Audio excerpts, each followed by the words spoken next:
akşamlar. Salam var hər birinizə, sənətkar hər birinizə, xoş arzularını diləyir, hamınıza hörmət eləyir. Elə bugünkü söhbətin, mühafizə xidmətin, tanıtdırım sizlərə, diqqəti var bizlərə.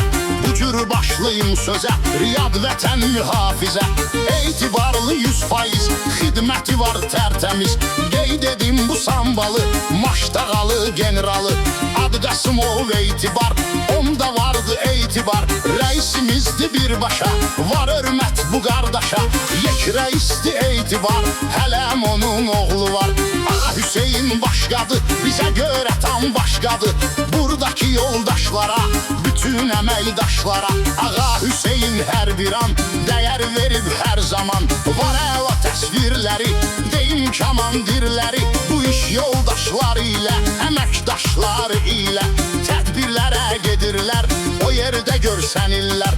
Doğru verir rəylərim, mühafizədə bəylərim, durşuyla xidməti ilə, hər zaman hörməti ilə. Qabaqdadır, öndədir, bu cür nə gündəmdədir.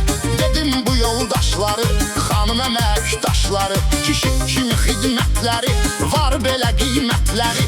Ürəkdilər, candılar, dillərə dastandılar, yolları olmur rahat, xidmət 24 saat. Riyad mühafizədədir, qabaqdadır, öndədir, onlar bilirlər işi, fərqi yox qadın kişi.